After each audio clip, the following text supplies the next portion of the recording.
اللہ الرحمن الرحیم۔ السلام علیکم ناظرین، آج کل یہ خبر social media, print media, electronic media کے اندر بڑی پھیلی ہوئی ہے۔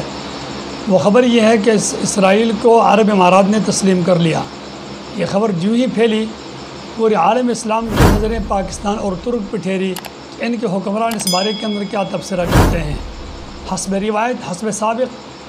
ترک حکمران آگے بڑھے اور امت مسلمہ کی طرف سے ترجمانی کرتے ہوئے طیب اردگان نے بہترین تبصرہ فرمایا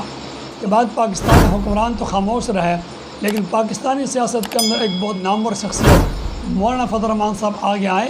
اور امت مسلمہ اور اہل پاکستان کی طرف سے پوری کی پوری ترجمانی کی۔ آئے ان کے تبصرہ کو دیکھتے ہیں۔ میرے خیال میں یہ فلسطینیوں کی جو جدوجہد آزادی ہے،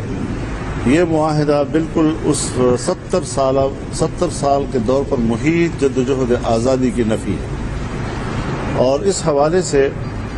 قوموں کی قربانیاں، قوموں کی جدوجہد، چاہے وہ کشمیر میں ہو اپنے آزادی کے لیے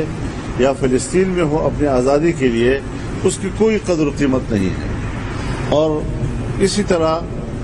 کمزور مسلمان ممالک کی گردن مروڑ کر ان کو مجبور کیا جا رہا ہے کہ وہ اسرائیل کے ساتھ معاہدات کرے،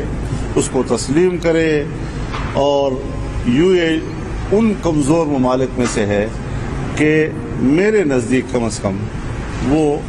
ایک چھوٹا سا ٹکڑا ہے، ایک جزیرہ ہے کہ جس کی اصل ملکیت امریکہ کے پاس ہے۔ برائے نام وہاں پر کچھ خاندان بیٹھے ہیں جو اپنے آپ کو بادشاہ سمجھتے ہیں، لیکن وہ وہاں کی چھوٹی سی آبادی کے لیے تو بادشاہ ہیں، لیکن عالمی سطح پر وہ بڑی قوتوں کے ایک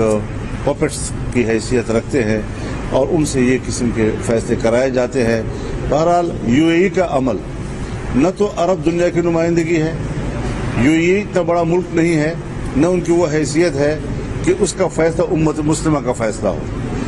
تو یہ فیصلہ، اور یہ ملک ہی ایسا نہیں ہے کہ جس کے فیصلے کو یا امت مسلمہ کا فیصلہ قرار دیا جا سکے یا عرب دنیا کا فیصلہ قرار دیا جا سکے، لیکن اس پر امت مسلمہ کو ایک واضح موقف کے ساتھ سامنے آنا چاہیے۔ اس قسم کے فیصلوں پر اگر امت مسلمہ کی مجموعی آواز مدھم نظر آئے تو پھر اس کے آگے بھی وہ بڑھ سکتے ہیں اور فلسطینیوں کی جدوجہد آزادی کو وہ ضائع کر سکتے ہیں۔